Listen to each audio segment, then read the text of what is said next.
I looked up, well, actually I did. I found a pretty decent prostate video with no sound, which was awesome because everybody else was something like this and I couldn't understand what they were saying.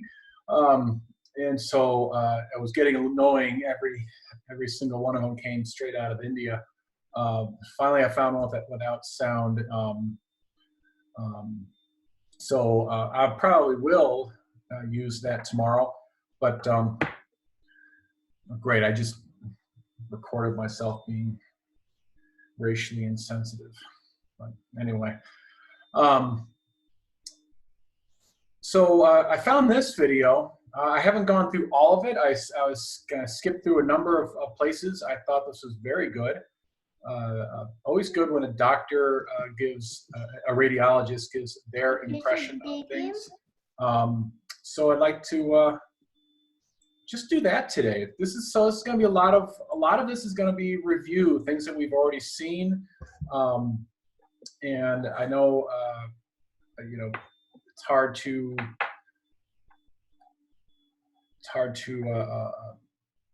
stay up with everything when we're not in lab and you're not out in the field. But so I think it's probably a good idea to go through this. So at a meeting today, Melissa has some information, but not a lot. I have another meeting tomorrow, which is really more specific about getting back to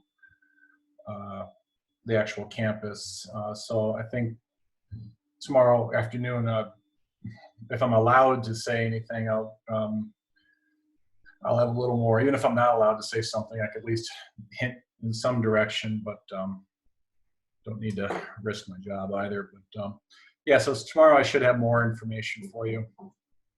Or Melissa. Can we use like normal clothes? Because with this quarantine, I don't think I'm fit with my uniform anymore.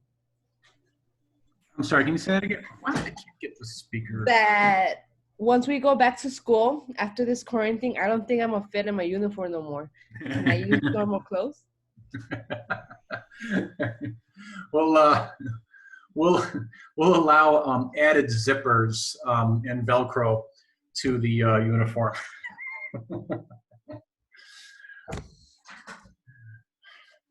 Really, I mean, my pants are falling off of me now. I've got to. I'm not eating enough. Must be nice. Well, my wife has about a month before this started. She started watching. What can I think of? Weight Watchers, and so everything's falling off of her too. So I think she and I are both going to go out and buy some new clothing, I think. So, but focusing on the images predominantly. And before I get started, I wanted to thank Dr. Wee Chung for his support. I assume you guys could hear this okay? Hearing sound. So abdominal ultrasound is basically the modality of choice when we're evaluating right upper quadrant pain, gallstones, patient with jaundice and elevated liver enzymes, and patients with elevated creatinine. And it's useful in the multimodality evaluation of many different disease processes, including a surveillance for hepatocellular. You can't hear me, or you? We can't hear you, but we can hear the video. Okay. All right. So I guess it's one or the other. You could hear me now. Yes. Okay. So when I pause, all right, because there are places here that I'm going to pause anyway. So all right, good to know. All right. And so what I was saying is that if I can't see exactly the way, I mean, I just see a screen with my video. And my face is on another screen. If my face is ever in the way of your screen, you probably have some access to remove it. But if you don't, just tell me and I'll stop my own video of my beautiful bald face, bald head. Oh, let's see, modality of choice. Okay, well, let's just play it. Carcinoma in patients with hepatitis and cirrhosis, cholangioCA, and renal disease. Now, there are different components of the abdominal ultrasound, which have corresponding different CPT codes. The complete abdomen includes the spleen and the both kidneys and the aorta, IVC, and portal vein. The right upper quadrant does not include the spleen or the left kidney, and the renal exam includes the kidneys, the bladder. Sometimes we see the prostate, and the aorta. There's a different CPT code for screen versus follow-up. Now I'm showing you this liver cine image of this liver cine images because I think it's very important to incorporate cine images into all of your ultrasound protocols. Many times we see findings on the cine clips that the technologist or ourselves may not have picked up on the static image. So pretty nice cine loop.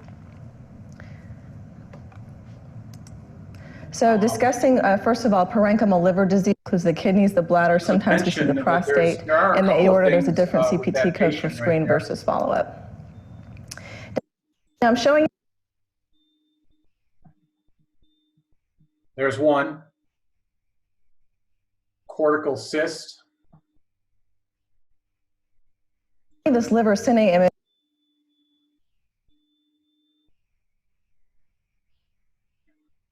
And I'm very confused. Of this.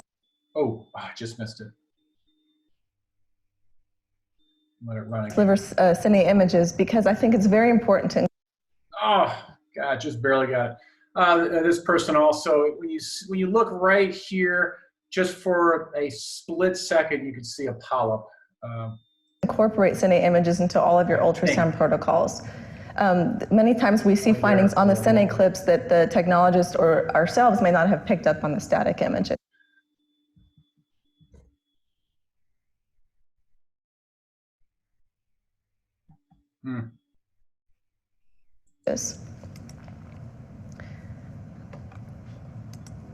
So I got to say that the other thing about that gallbladder was it was kind of it was aimed in a funny direction. That was a transverse image of the right lobe. They were going low to high. That's low, so into all of your ultrasound protocols. Many times we see findings on the cine clips that the technologist or ourselves may not have picked up on the static images. Oh, there it is right there. See that little tiny dot? But the orientation of this liver, this gallbladder, it's completely, perfectly sideways. This is a transverse view. You can see that it's transverse, but certainly by the, oh no, that's the end of it. Right. So discussing, first of all, parenchymal liver diseases. Interesting. Starting with fatty liver, the most common causes of fatty liver are obesity and drinking too much. And we usually see diffusely increased echogenicity of the liver plus or minus areas of sparing. And in severe cases, we'll see sound beam attenuation and decreased visualization of the vessels in the diaphragm more posteriorly. So here's a case of severe fatty liver where we have an echogenic liver, but as we progress more posteriorly, we lose the sound beam. It basically attenuates. We lose any vascular definition we may have had more proximally, and we really don't see the diaphragm very well. I don't know if the diaphragm is this down here or this up here. Now, fatty sparing and focal fat may mimic liver lesions, and we typically see these around the periportal regions of the left lobe of the liver, the gallbladder fossa, falciform ligament, porta hepatis, and the liver margins. And fatty sparing and focal fat are usually geometric. They're usually not spherical. And if you put your transducer in the opposite plane, it should elongate. So this should help differentiate these entities from a liver mass. And one of the other hallmarks is that the hepatic vessels are not displaced. But if you're not confident if what you're seeing is either fatty sparing or focal fat, definitely you can do MRI in these patients. So here's a nice example. This is a sagittal image of the gallbladder with the adjacent liver. We see a triangular hypoechoic focus, and you can confidently call this fatty sparing. It's very angular, very geometric. Here's another case, another sagittal image where we see sort of these elongated foci, hypoechoic foci along the gallbladder fossa. Again, you can confidently call these fatty sparing.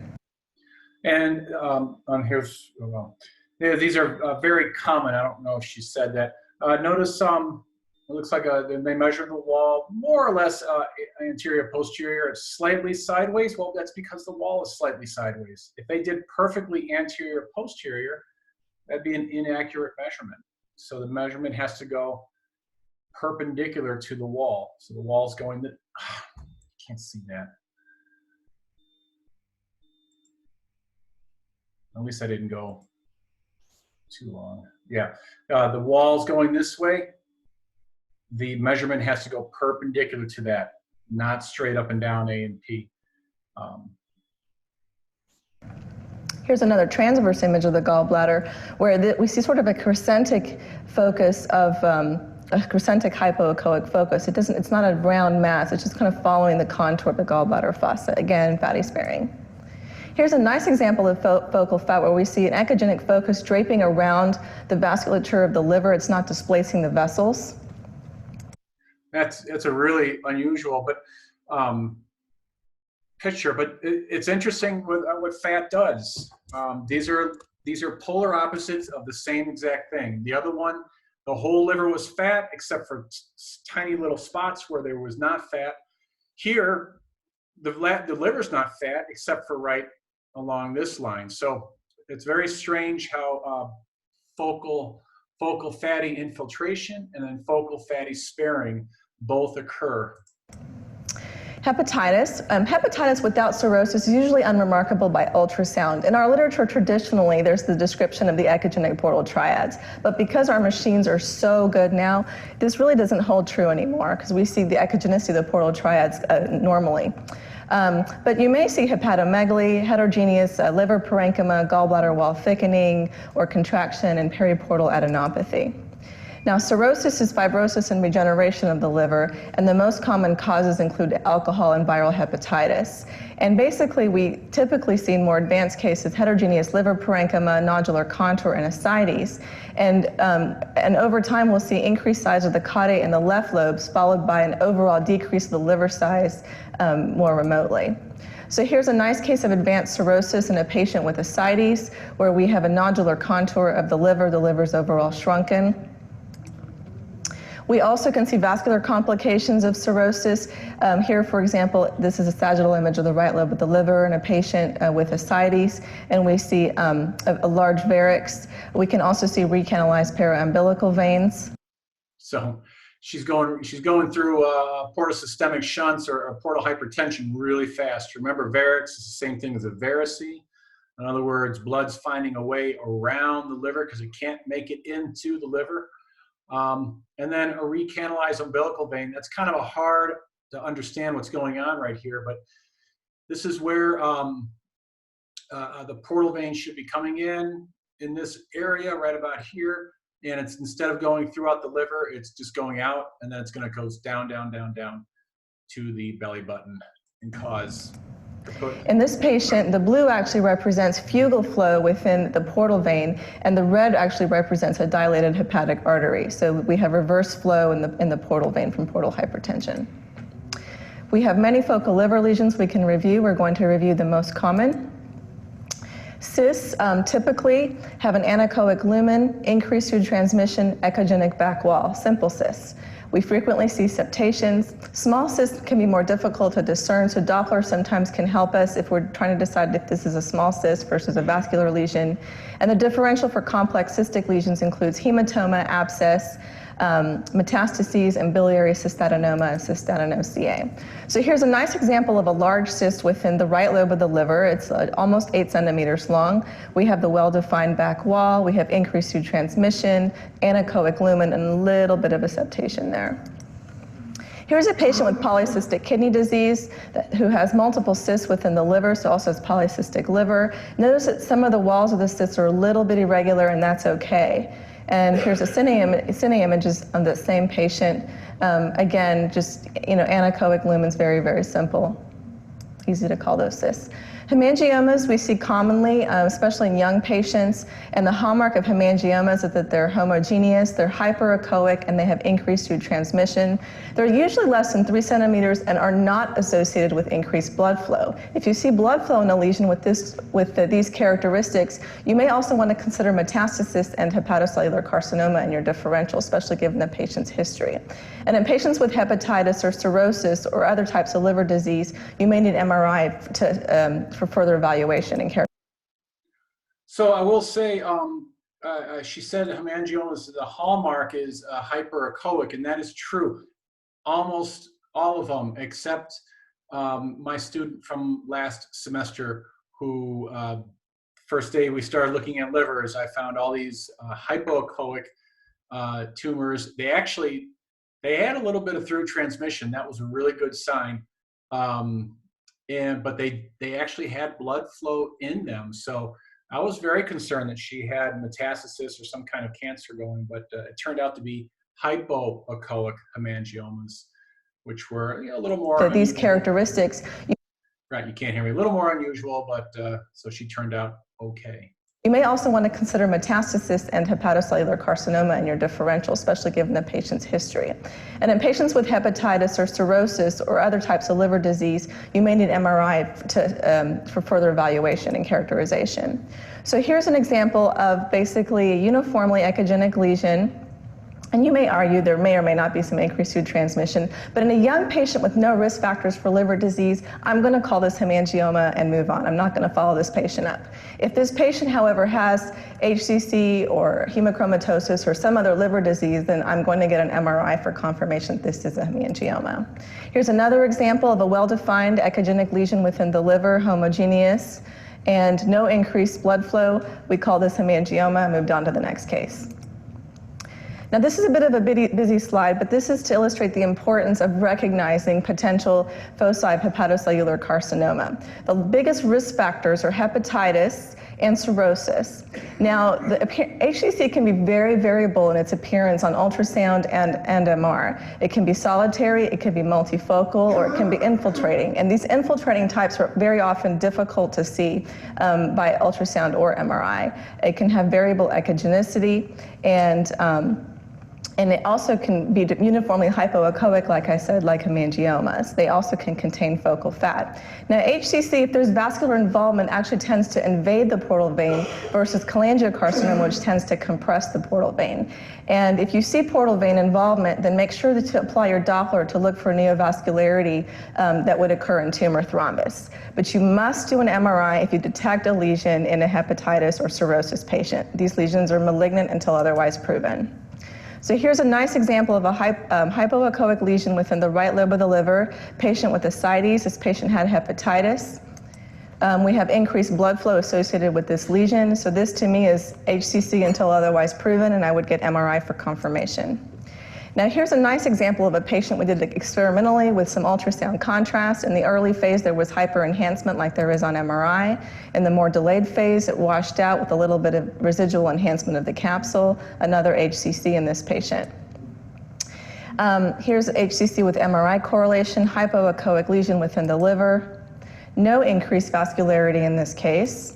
And the MR image of the inferior right lobe demonstrates some subtle hyperenhancement in the early phase.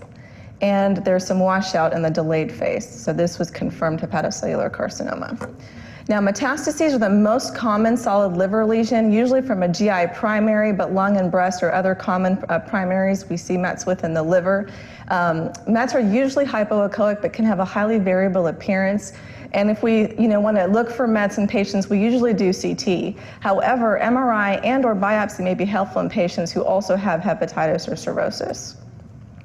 So this is a patient with multiple metastases in the liver, and sort of the more you look, the more you see.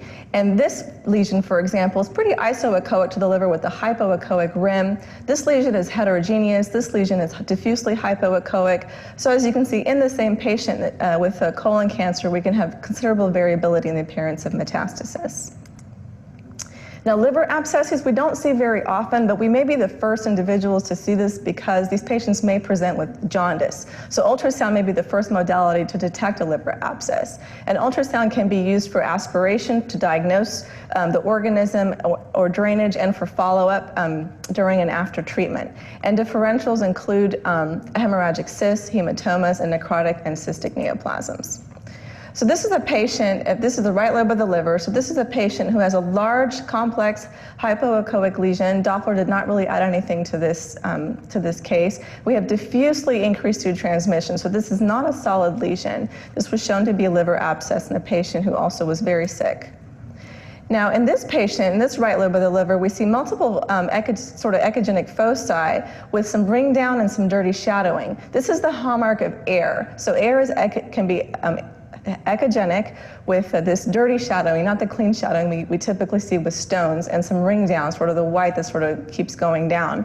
And when we had MR correlation of this is the T1 post-contrast axial image.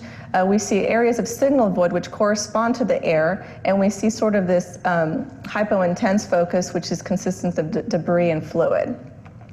Confirmation of the abscess. This is just to illustrate the multimodality approach to abscesses.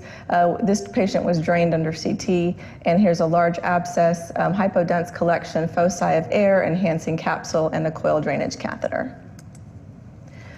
Just a cute little granuloma with some posterior shadowing in a patient with sarcoid. We frequently see granulomas, but when there's tiny, we will not usually see this little focus of shadowing. Moving on to the gallbladder. Gallstones are probably the most common reason why we do right upper quadrant ultrasound. Gallstones are intraluminal, they move, they're echogenic, and they shadow. However, stones less than 5 millimeters may not shadow. The differential includes polyps, which do not move, and intraluminal cholesterol crystals, which can mimic floating stones. So here's a patient, this is a sagittal image of the gallbladder, which shows a gallstone with dense posterior acoustic shadowing. And here's another image of the gallstone, which has migrated down towards the gallbladder neck. Just like Dr. Vosi mentioned, it's very important to look at the gallbladder neck. Now here's a patient who has a stone-filled gallbladder. The West complex refers to the echogenic wall that we see of the gallbladder. Then we have the echogenic sort of top layer of the gallstones with the dense posterior acoustic shadowing. So this is wall, echo, shadow, stone-filled gallbladder. Sometimes, however, the Parents are quick to protect. Raid! Just like Raid, Ant, and Roach. Hey, get closer. That still works. Still works. Still works. echogenic wall and the echogenicity of the stones may be combined. So you may have just a single echogenic line showing you the wall and the echo with just the shadow. Now, sludge can have variable echogenicity, and it usually layers dependently. Tumefactive sludge can mimic stones, but it still should move. So again, mobility will help distinguish this from polyps or tumors. So here's a sagittal image of the gallbladder in which we sort of see, polypoid echogenicity. We don't know whether this is a lesion or whether this is sludge. So then we move the patient, and where did the sludge go? It's up here. We put the patient prone. And here you can see the morphology of the sludge changed a little bit. It did not stay constant, so we knew that this was sludge and not a lesion. Now, acute cholecystitis typically represents about 5% of ER visits, and it's obstruction of the cystic duct or the gallbladder neck by a stone, and the hallmark, gallstones, gallbladder wall thickening, pericholecystic fluid, and sonographic Murphy sign. However, in elderly patients and patients who've been on analgesics, the sonographic Murphy sign may be negative. 5% of acute cholecystitis is actually a calculus, and complications include perforation and gangrenous and emphysematous cholecystitis.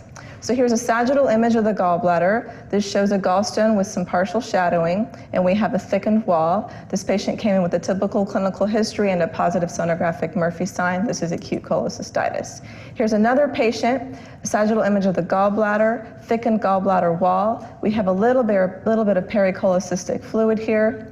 Transversely, when we imaged the patient, we saw the stone. Again, we saw more pericholecystic fluid.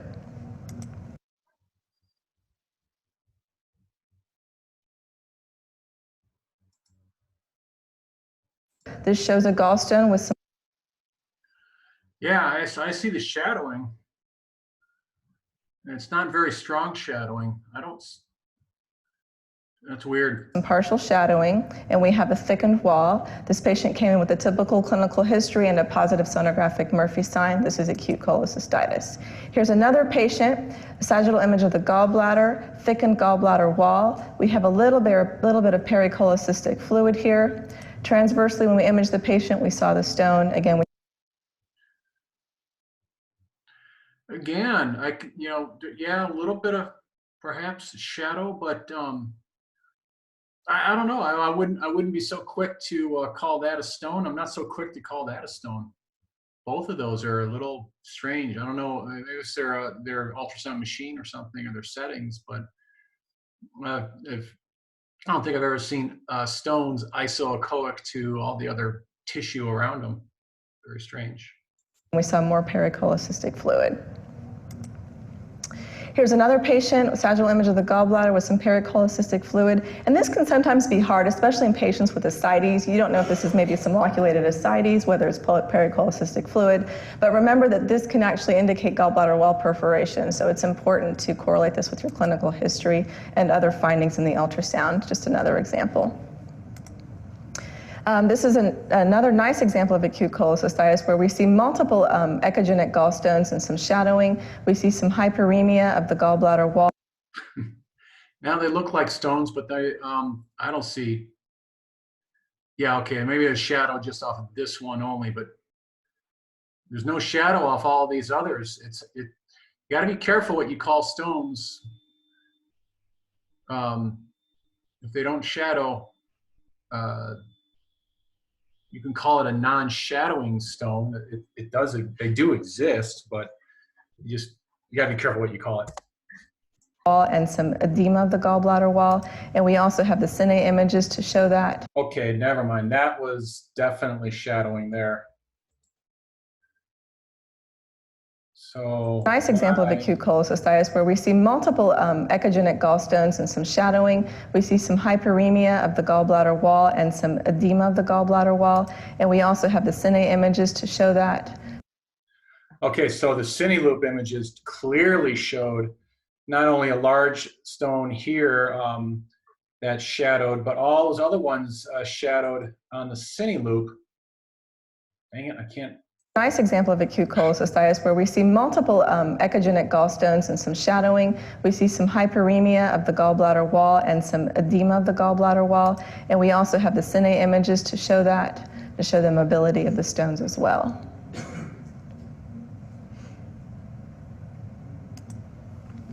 Now, acalculous cholecystitis typically occurs in sick or post-op patients due to trauma, sepsis, or ischemia. The secondary signs of cholecystitis can be helpful when trying to decide if you actually have acalculous cholecystitis, but they're not always specific. And high-def scan can be helpful, however, it can also give you false positive results. So here. So I just ordered these 4 pizzas here, and it was supposed to cost me over $100, but it ended up costing me only $65. Here's a patient who presented with signs and symptoms of acute cholecystitis. We saw a thickened gallbladder. Was he buying pizzas for how much? I must have misheard him. Wall, I'm maybe paying 4 pizzas for $100, bro. I was like, what kind of pizza you eating, dog? I know. I want to live where he's living and eat that fine pizza. Pericholecystic fluid, but no stones. We still call this acute acalculous cholecystitis. Here's another sagittal image of the gallbladder which shows marked gallbladder wall edema. Again, typical clinical history. This was called acalculous cholecystitis.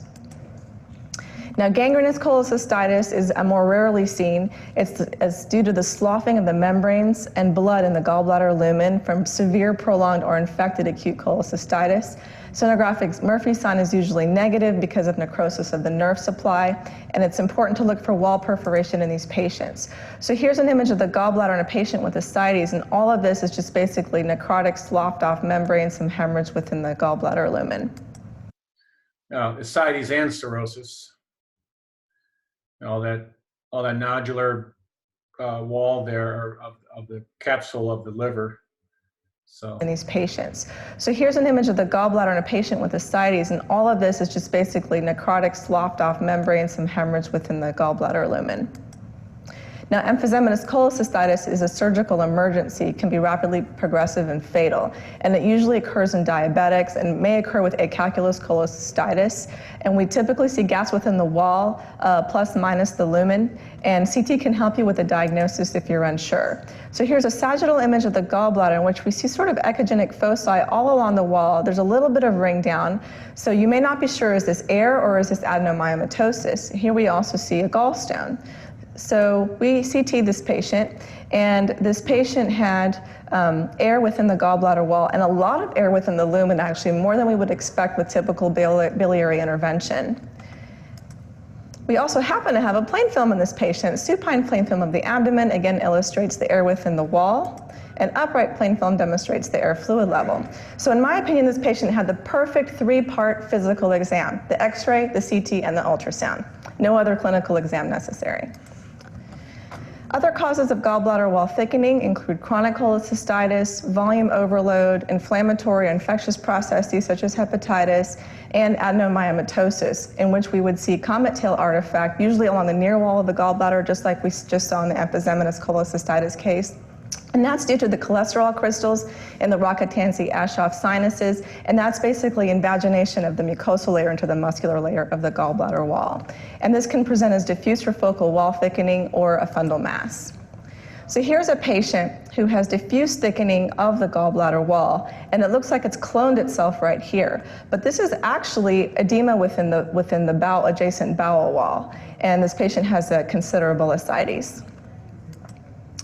Here's a sagittal image of the gallbladder in which we see several shadowing gallstones, but what is this focus up here?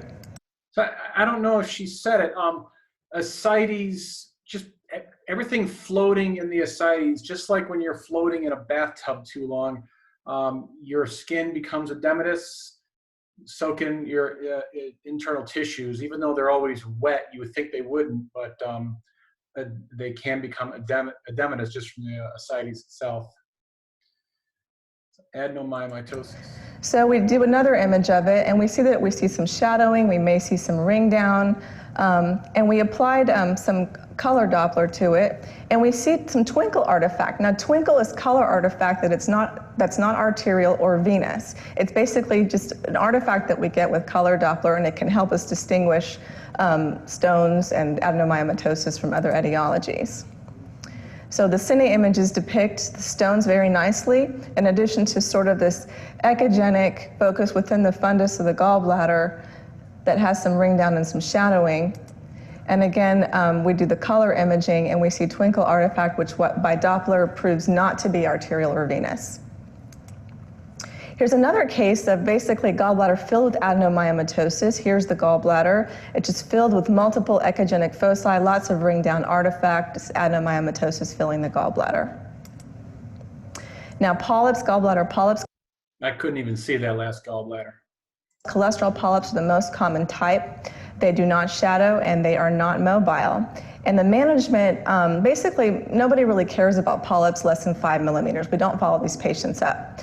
Polyps 5 to 10 millimeters, it's variable. Some radiologists don't follow these patients up. A lot of us will follow the patient up once, maybe in like 6 months, to make sure that the polyp is stable. However, if you see a polyp that's greater than 1 centimeter, you should send the patient for surgical consultation, because they may opt to operate or have a more stringent follow-up regimen. So here's a sagittal image of the gallbladder, which nicely shows a polypoid polyp adherent to the gallbladder lumen. This was over 1 centimeter, and this patient was sent for surgical evaluation. Here's another example where we barely even see the polyp. We see a little bit of ring down artifact. This is not a case that we would follow. And here's a tiny polyp adherent to the near wall of the gallbladder. Again, does not layer dependently, does not move, so we know that that's a polyp. Now, porcelain gallbladder is basically a calcified wall with dense posterior shadowing, and a stone-filled gallbladder can mimic the same appearance as can emphysematous cholecystitis. And basically, CT is important in these patients to evaluate the extent of calcification and to look for possible masses, since there's an increased association with cancer. So here's an example of a patient where this is the top of the gallbladder. The wall is calcified. We see the echogenic wall with dense posterior acoustic shadowing. Patient happens to have ascites. And this is the same patient we saw previously, stone-filled gallbladder. It's really hard to differentiate the two. So we did a CT scan on this patient coming up, and this is just a cine image just showing again the dent shadowing. So our CT scan, the axial view, shows sort of irregular calcification along the gallbladder wall. Now, a few images up, however, we see multiple stones within the gallbladder. So this patient had a porcelain gallbladder and a stone-filled gallbladder. And this is just to illustrate the point that our patients typically don't have just one finding. You typically will have multiple findings in a patient. So, and depending on what the stones are made of, some stones show up like brilliant bright dots on CT. Others, not much at all. You could actually see, when you look really closely, you could actually see something weird is filling the gallbladder there. You can see it a little more clearly over here. But yeah, CT doesn't catch every type of stone. I know if they're calcified, they're definitely seen by CT, but the other kinds, whether it's bilirubin stone, I'm not sure what they're not able to see. So just because you see one thing, don't stop looking for other abnormalities. Now, gallbladder carcinoma, we don't see very often. It can have a variable appearance. It can be a focal soft tissue mass, focal or diffuse wall thickening. It can be a polypoid intraluminal mass. Tumefactive sludge can mimic it, adenomyomatosis, polyps, and again, increased risk with porcelain gallbladder. So here's a patient with a large intraluminal mass filling the gallbladder. This is gallbladder carcinoma. Moving on to the biliary tree. So when we're evaluating these patients under ultrasound, we're looking for causes of biliary obstruction in patients with jaundice. That's our role as sonographers, or sonologists, I should say, as well. One of the most common causes is choledochal. A sonologist is a radiologist who specializes in ultrasound. Lithiasis, stones in the common duct, and these usually occur in the more distal or intrapancreatic portion of the duct. It can be due to tumors, other causes such as inflammation and infection, and we may need MRCP or ERCP for further evaluation. So here's a patient who had considerable intrahepatic biliary dilatation, and we went further down and we see this considerable dilatation of the common duct, 1.7 centimeters. So we go further down, we continue to see distension or dilatation of the common duct, and we see a stone distally in the region of the pancreatic head. So we figured out the etiology for all the intrahepatic biliary dilatation. Now, pneumobilia usually occurs from prior biliary intervention. It's air within the biliary tree. We see bright echogenic linear foci along the portal triads, and we may see some posterior dirty shadowing or ring down artifact like we saw previously. And basically, the air bubbles will move with position change. So here's a patient with pneumobilia. This is the liver, and we see sort of multiple echogenic foci sort of branching throughout the liver. And again, when the patient's position changed, the appearance of the echogenic foci also changed. This patient had had prior biliary intervention. So prior biliary intervention, they had an ERCP, which caused the air to go in there. So that's somewhat a normal finding. And so in that case, not an unexpected finding. If they didn't have an ERCP and you found air, then that would be far more concerning. When the patient does move, it's like watching cars from 10 miles away at night. You just see the little bright bubbles moving along. Dr. Voci went over the normal pancreas. I just want to illustrate again the importance of knowing your midline anatomy. We frequently see abnormalities in the midline without necessarily seeing the pancreas. We want to make sure where these abnormalities are. And again, knowing your vascular landmarks is actually critical to sometimes assessing a midline abdominal pathology that is either expected or unexpected by ultrasound. For acute pancreatitis, we don't use CT.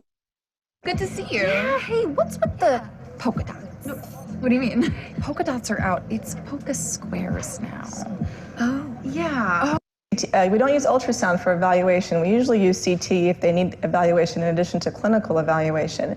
However, we use ultrasound to evaluate the biliary tract and for possible stones, as in gallstone pancreatitis. And if we see the pancreas by ultrasound, it may be diffusely or focally enlarged with a decreased echogenicity. But we also want to look for peripancreatic fluid, pseudocyst formation, causes of biliary obstruction, pancreatic abscess, and vascular complications. So here's a midline transverse view of the abdomen, which shows an enlarged, boggy, hypoechoic pancreas. Again, notice your vascular landmarks. This patient had acute pancreatitis. Now this is a patient, this is another transverse midline image. We don't really see the pancreas, but we see this large, complex fluid collection, lots of debris. We have our vascular landmarks. This was a pancreatic pseudocyst. Now in chronic pancreatitis, we typically see calcifications that are intraductal. The duct is usually dilated. It can be diffusely dilated. It can have a beaded appearance or a tortuous appearance. And we may see alternating areas of like enlargement and atrophy of the pancreas from repeated scarring, alternating with edema and inflammation. So here's a patient in whom we see the pancreas, we see multiple echogenic foci consistent with calcification, and we see a beaded sort of tortuous pancreatic duct. Now pancreatic cancer, again with ultrasound we don't typically image for pancreatic cancer, but we may be the first to incidentally see this in patients with jaundice. And we can see ductal dilatation proximal to the tumor. The double duct sign refers to dilatation of the pancreatic and common ducts, which we can also sometimes see with chronic pancreatitis. We may have pancreatic atrophy distal to the tumor. And one of the pitfalls, just to keep in mind, is an accessory spleen may mimic a pancreatic mass. So if you see an echogenic mass within the pancreatic tail, think accessory spleen, and this can be confirmed a lot of times with a nuclear medicine red blood cell study. So here's a patient with ill-defined hypoechoic mass within the pancreatic head. So this was incidentally noted, this is in a patient with jaundice, pancreatic carcinoma. So just so you know, I barely see the pancreas. The last pancreas we looked at, the one I believe it was chronic and had that was unrecognizable as a pancreas to me too. So. And a lot of your radiologists as well, if they don't know exactly, if you don't label exactly, something they don't even know what they're looking at. And I just want you to know that you probably have a hard time recognizing pancreas there. So do I. Further evaluation with CT. So here's another patient with a large mass within the pancreatic head, very heterogeneous. So we see the mass. But then we also looked for ductal dilatation, So here we have dilatation of the pancreatic duct up to close to 6 millimeters. Cine images depicting the mass with the ductal dilatation across the top. Now splenomegaly, there are many causes of splenomegaly. Typically we see a patient with jaundice, pancreatic carcinoma, further evaluation with CT. So here's another patient with a large mass within the pancreatic head, very heterogeneous. So we see the mass, but then we also looked for ductal dilatation, So here we have dilatation of the pancreatic duct up to close to 6 millimeters. Cine images depicting the mass with the ductal dilatation across the top. Sorry I went back so far on that one. I'm also looking at tortuous fluid-filled tubes. I don't want to say vessels because I think we're seeing a massively enlarged common bile duct out here as well. I'm not going to go back again because I'll end up going back 5 minutes. Now splenomegaly, there are many causes of splenomegaly. Typically we see splenomegaly in patients with portal hypertension. It can occur in patients with infection or hematologic malignancies, infiltrative processes. So there are many causes. You may also have splenomegaly with associated focal lesions in patients with lymphoma metastases. So here's a patient with splenomegaly. This is a patient with portal hypertension. We see a 14 centimeter spleen. And a splenule. But note that the spleen usually retains its same smooth echogenicity, very homogeneous.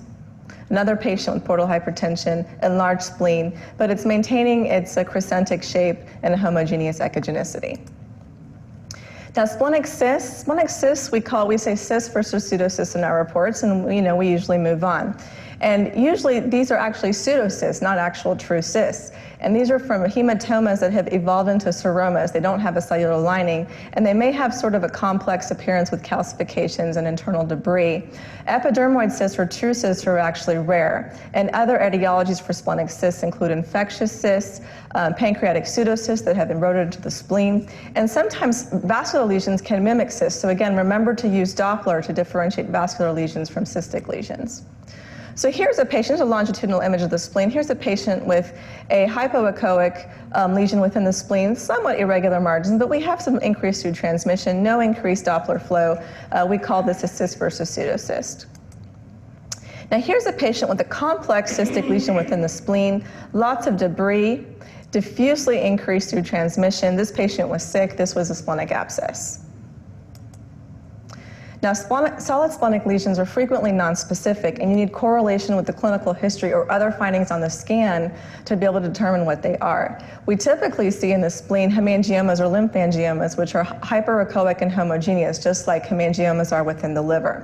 Hypoechoic lesions tend to represent more ominous etiologies, such as lymphoma or leukemia or metastasis, and they may be unifocal, multifocal, or diffuse. Mests of the spleen are rare, and lung is what I most frequently seen in the spleen, but lung, breast, colon, melanoma, these can all be etiologies of splenic metastasis. And other lesions include infarcts, infection, and more rare cases, sarcoid and extramedullary hematopoiesis. So this is a patient who has a uniformly hyperechoic lesion within the spleen. We call this likely splenic hemangioma. We put color on it and really not much increased flow. So, a patient with no risk factors, no history of malignancy, likely hemangioma, and that's okay. Now here's a patient with non-small cell lung cancer in which we see multiple heterogeneous foci within the spleen, multiple heterogeneous appearing lesions. So this is a nice appearance of metastatic disease. We also incidentally picked up an adrenal mass, which was a metastasis.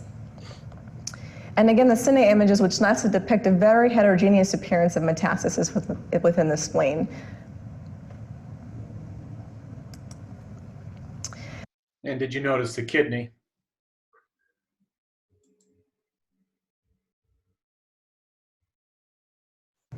And again, the cine images, which nicely depict a very heterogeneous appearance of metastasis within the spleen.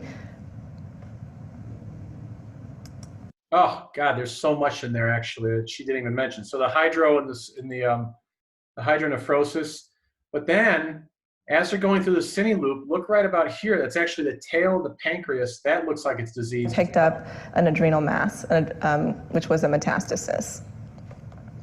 And again, the cine images, which look at that. See how this blood vessel is coming out or going in? I don't know if that's the artery or the vein, but it goes along the spleen. We already passed, the kidney was down here. We've already passed that in the cine loop. And really the only other solid organ to be looking at would be the splenic tail, and that is not good looking. That's to depict a very heterogeneous appearance of metastasis within the spleen. Just miscellaneous spleen. Splenules we see very frequently in individuals. Most of the time we can tell they're splenules because they look exactly like the spleen. They're just smaller, maybe a little bit more round. However, if you're not sure, you can do a nuclear medicine tagged red blood cell study to confirm the diagnosis. If you don't see the spleen in the left upper quadrant, in the super rare case, it may be wandering. It may be somewhere else in the abdomen. If the spleen is absent, it could be due to sickle cell disease. It could be due to congenital asplenia. If you see multiple spleens, it also may be a congenital finding. And other lesions in the spleen we can see include lacerations and hematomas. So here's a patient post-motor vehicle collision in whom we see sort of a branching hypoechoic foci within the spleen surrounding this hematoma. Incidentally saw a pleural effusion. Transverse image of the same patient, again, the same finding. So we know that this is a local focal lesion with some surrounding hypoechoic foci, which was the laceration. And here we see the branching pattern of the vascularity extending into the spleen. And the cine images of the patient nicely depict sort of branching pattern of the laceration within the spleen and the focal hematoma. And on the cross-sectional image on the CT, we see the splenic lacerations, also see a liver laceration. Moving on to the kidney.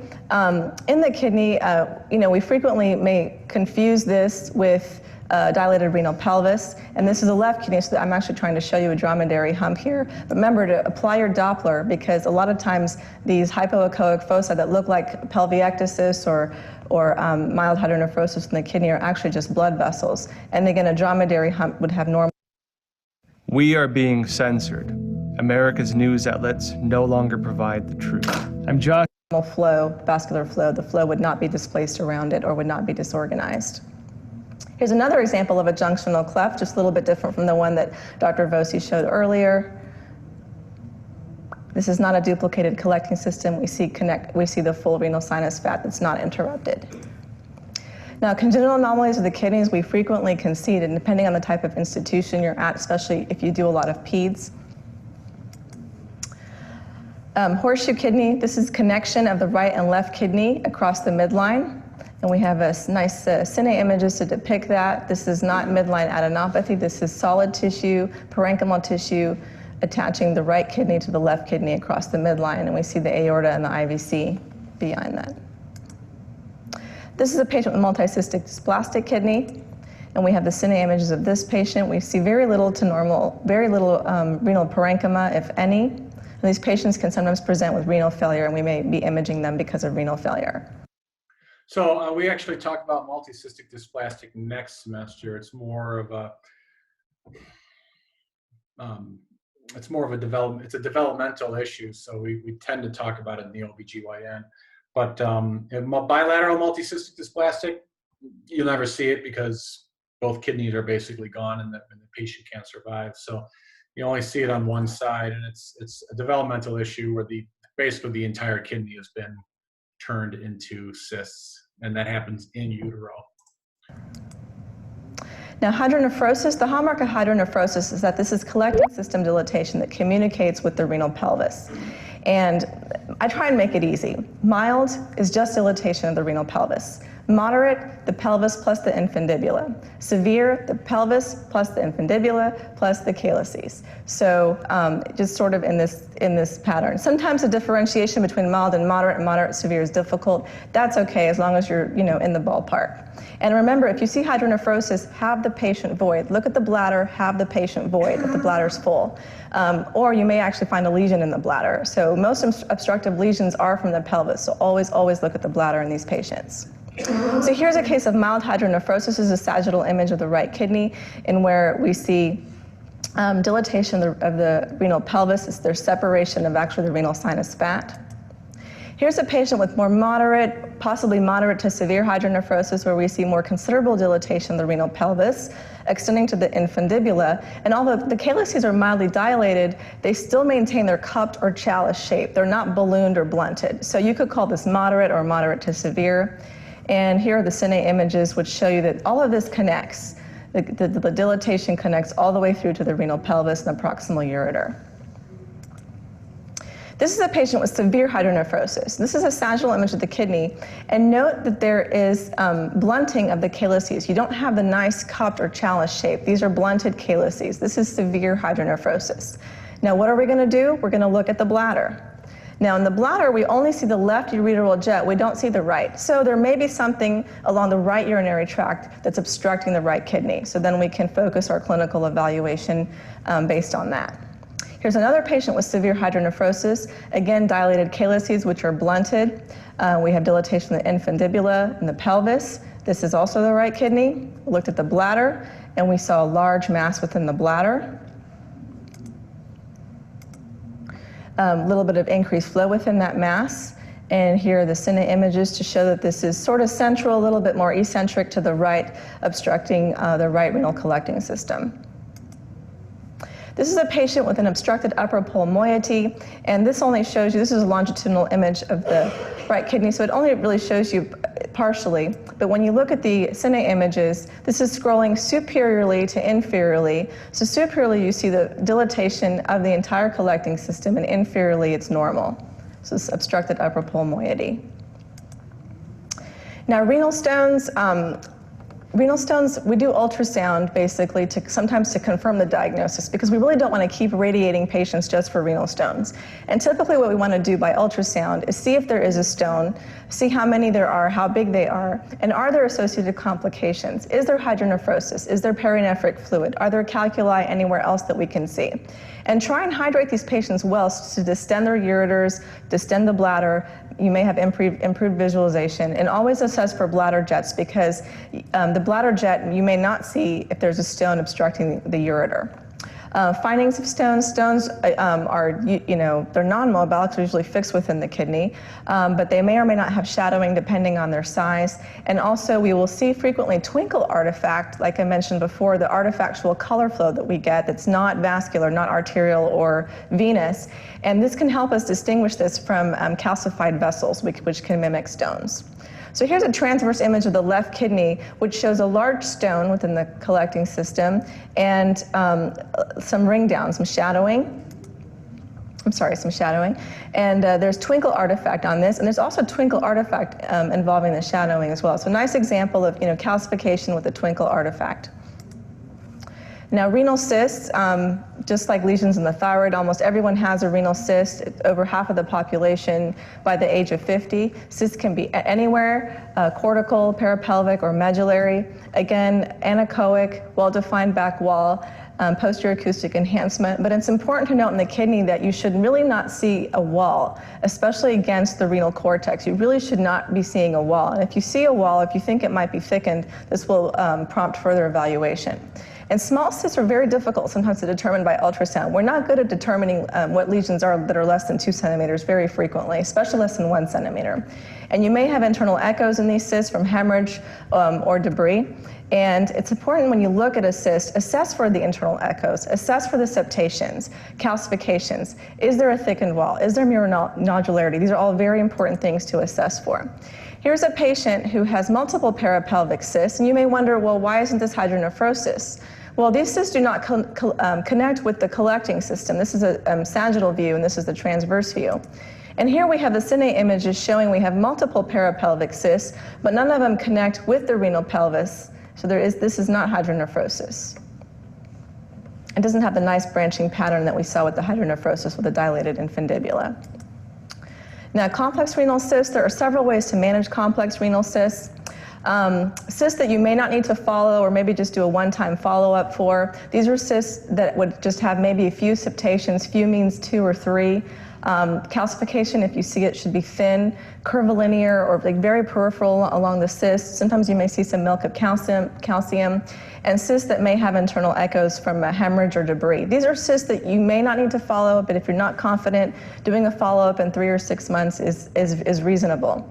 However, you should consider doing CT or MRI pre and post contrast for cysts that have a thickened wall or muronodularity, multiple thick, calcified, or hypervascular septations, amorphous or central calcification, or if you just simply can't characterize it in any way, you can't see it completely. And remember, always use Doppler to characterize lesions. So here are 2 patients with hemorrhagic renal cysts.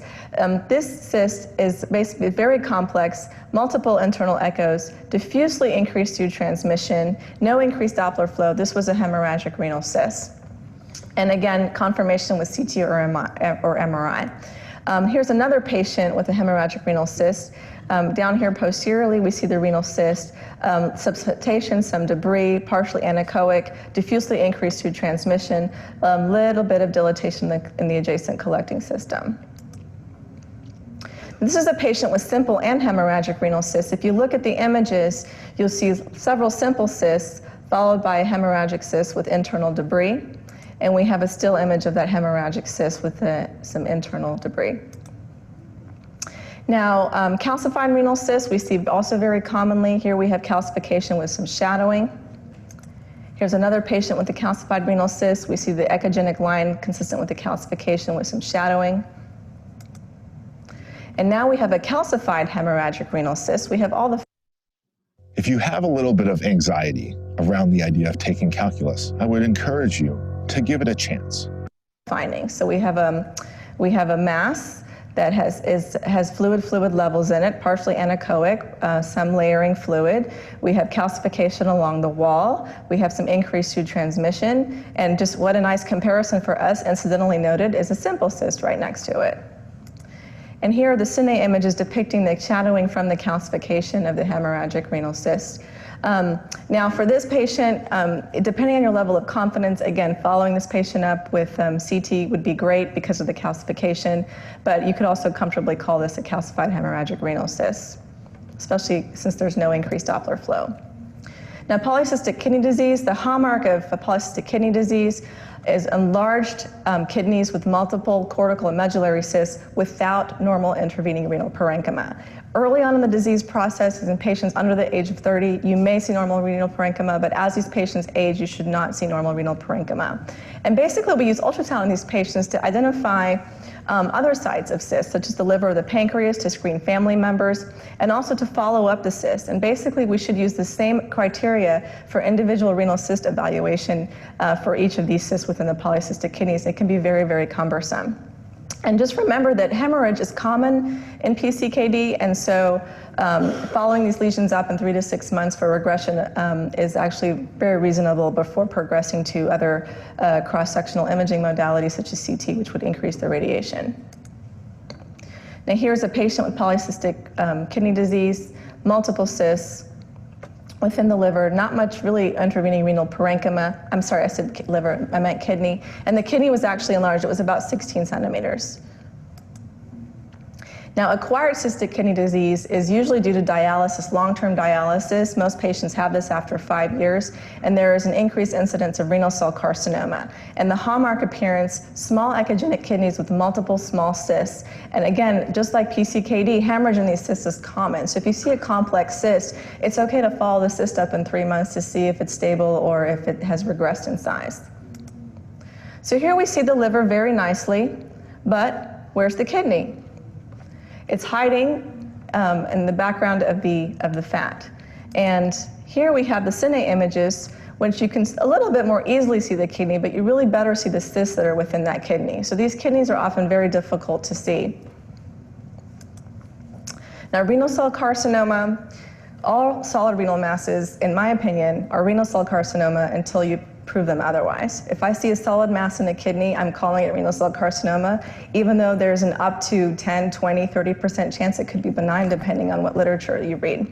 So if you see a suspicious renal lesion, we're going to work up that patient with CT and sometimes with MRI, but ultrasound tells us many important things. So just because we see it doesn't mean we stop. We should still try and characterize it as much as possible. Is the lesion, how big is it? Is it solid? Is it cystic? Are there septations? Is there calcification? Is there necrosis? What about the vascularity of the lesion or of the septations? Is there mural nodularity? Are there other lesions in the kidney? 10% of renal cells have another lesion in the same kidney. 1%, there's a contralateral renal cell carcinoma. Are there any lesions in the liver? Do we incidentally see adrenal lesions, adenopathy? And we have to assess for the vascular patency. Is the renal vein patent? Is the IVC patent? And remember that a hypertrophied column of Bertine or dromedary hump can mimic a renal mass, especially in the left kidney. So don't fall for that trick. Again, apply your Doppler. So here's a patient with what I call a well-behaved renal cell carcinoma. We have a homogeneous, mildly hyperechoic mass. And you may say, well, there looks like there's some increase through transmission. Renal cells can have that sometimes because they may have multiple tiny, tiny cysts in them. And we applied some Doppler to this. We see some increased flow.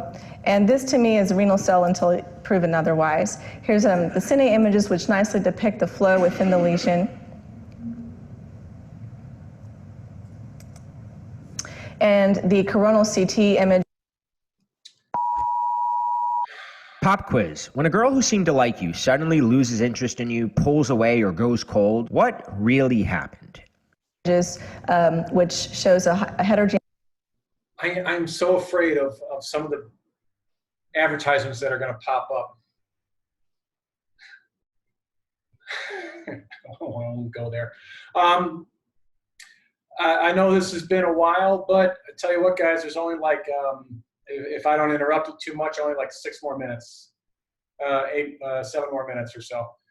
So we'll do that and then call it a day. I'll talk to you real quickly after this. homogeneously enhancing mass within the right kidney. Now, this is not a well-behaved renal cell carcinoma. This is a mass infiltrating the right kidney, basically. I can't tell what's normal renal cortex and what's mass, and the margins are very irregular. And so we applied Doppler, and this is the transverse image of that same kidney. And here, this is the right renal vein. And this is all thrombus, tumor thrombus filling the right renal vein. So next we assess the IVC, and we see soft tissue within the IVC. And when we applied Doppler, we saw that there is flow. So this was tumor thrombus extending into the renal vein and into the IVC.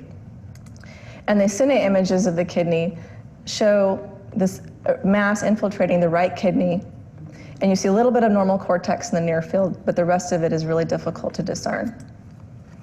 Now, angiomyolipomas are typically echogenic lesions that are either in the renal cortex or they're exophytic, and they're similar in echogenesis to the renal sinus fat. My experience has been that these are more typically cortical rather than exophytic, and that may help sometimes in differentiating them from renal cell carcinoma. However, if they're lipid poor or hemorrhagic, they may be hypoechoic, and this makes basically a diagnostic conundrum for us. We really don't know what to do with these, and in some patients, this prompts obviously further evaluation with CT or MRI to look for focal fat, but also may be an indication for biopsy in some patients.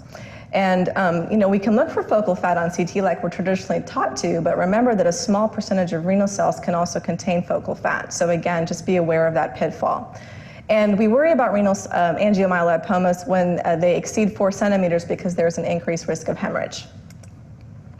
This is a patient with tuberous sclerosis who has multiple echogenic lesions, predominantly cortical. These are multiple AMLs in a patient with tuberous sclerosis. And the cine images, again showing the same thing, just innumerable AMLs in the right kidney. Now, transitional cell carcinoma, as we all know, this typically occurs in the bladder. However, if it does occur in the kidney, we may see peripelvic, parenchymal, and infiltrative extension. We may see chaliectasis. Blood clots are the most common mimicker. And if we suspect transitional cell carcinoma, of course, we're going to recommend a CT urogram. And the patient also needs urologic evaluation with cystoscopy and ureteroscopy. So here's a transverse image of the kidney depicting a dilated renal pelvis with soft tissue in it, and also there's some chaliectasis. And this was either some soft tissue or some hemorrhage within that calyx. This was transitional cell.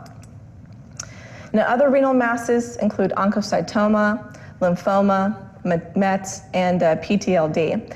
And oncocytomas, imaging-wise, you really can't tell from renal cell carcinomas. There's more and more in the literature about biopsying lesions, which is beyond the scope of this talk. But lymphoma is also rare, but it can be focal or infiltrative. Metastases, you usually cannot distinguish these from renal cell carcinoma. However, if there's a patient with, say, a primary lung cancer who also has a solid renal lesion, in my opinion, that's still a renal cell carcinoma until we prove otherwise. And in patients with PTLD, it's very important. Build custom industrial machines in days. Important to recognize this potential diagnosis.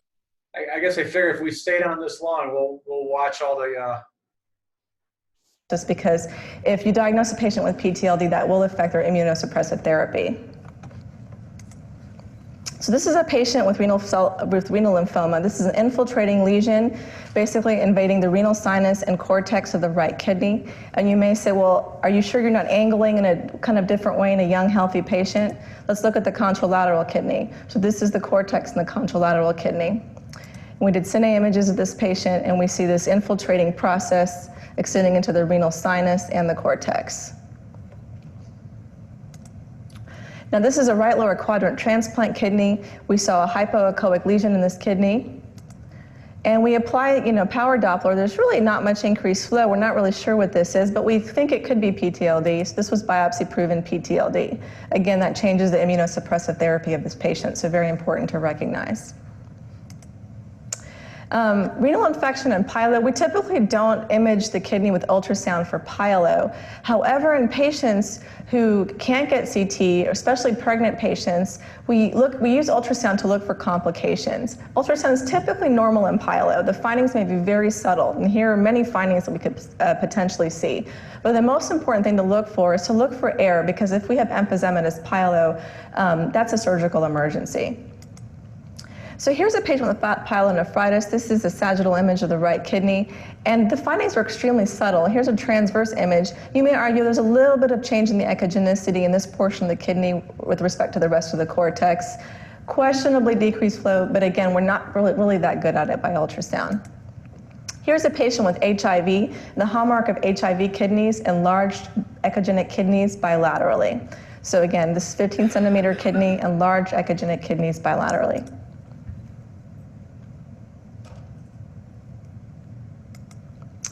Incidental lesions that we may see by ultrasound, we may see adrenal lesions. Typically these will be adenomas, but sometimes they may be metastases or other types of renal lesions. We can evaluate these with a CT or MRI depending on what we think they might be. Effusions, we saw one earlier, ascites, adenopathy, abscess formation, hernias, and abdominal wall lesions.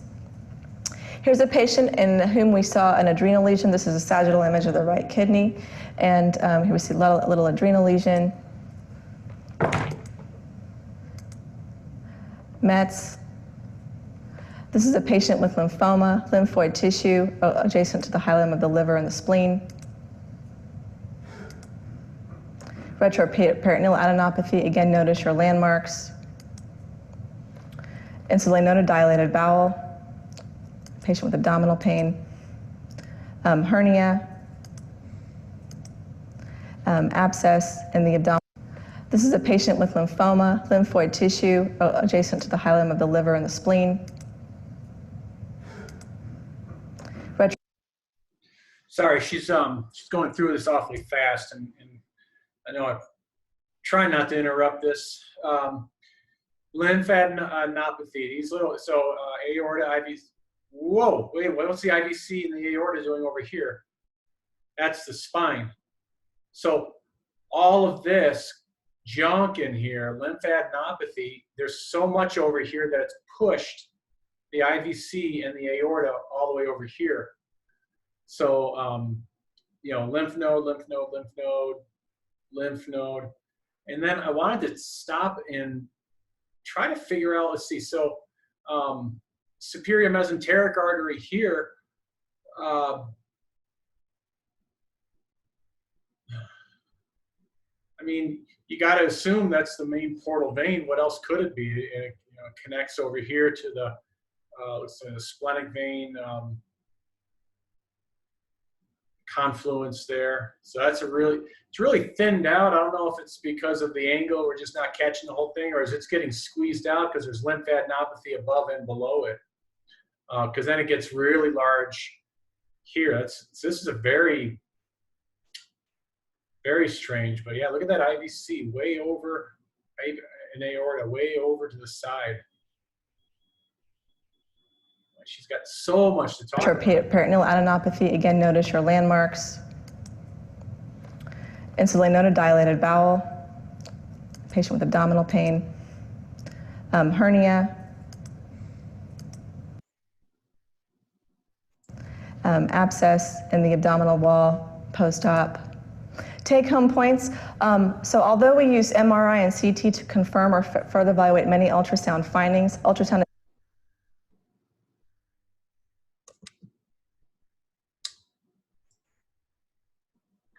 Okay.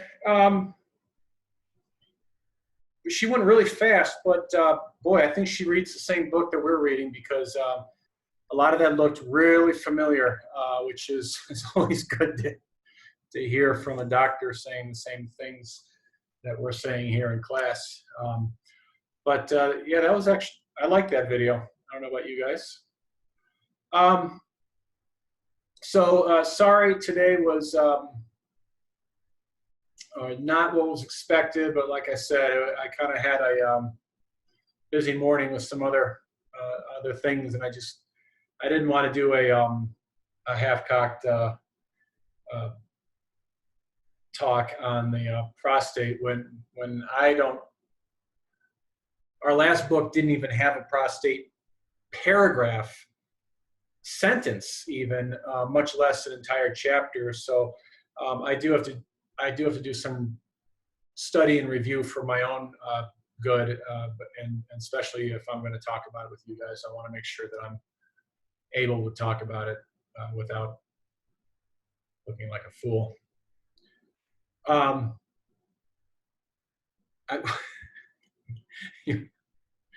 You want to know what happens?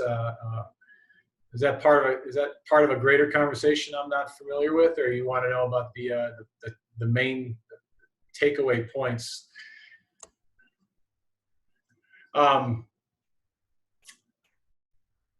Anyway, and because I was running around this morning with other stuff, I didn't get a homework in today, but I should have time to get one in for tomorrow. What day? Today's Thursday, right? Oh my God. All right. And like I said, tomorrow I think I'll have more information for you about when we go back.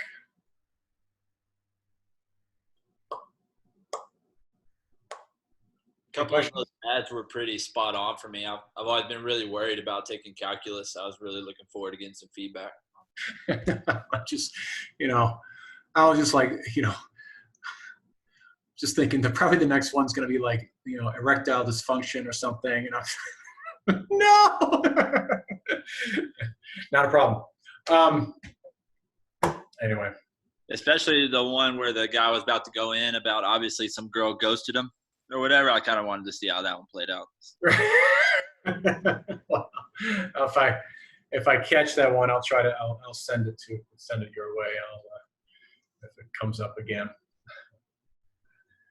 So, all right, yeah. Unless anyone else has something a non-smart ass to say. Yeah, the polka squares. Yes, I was gonna make a joke about that too, but yeah. So tomorrow, prostate, and that'll be a single day, so that'll be good. Get a whole chapter done again. I'll be honest with you. I'm not gonna. Let's just say I won't be holding your feet to the fire on that particular exam anytime in the future. But definitely worth. They do. Ironically, I said do. Prostates in El Paso, places I've been in the last 15 years, we have not been doing them in the hospitals, but here they do. So it's definitely something you need to know about. So I'm not saying don't pay attention. I'm just saying I won't hold your feet to the fire on those.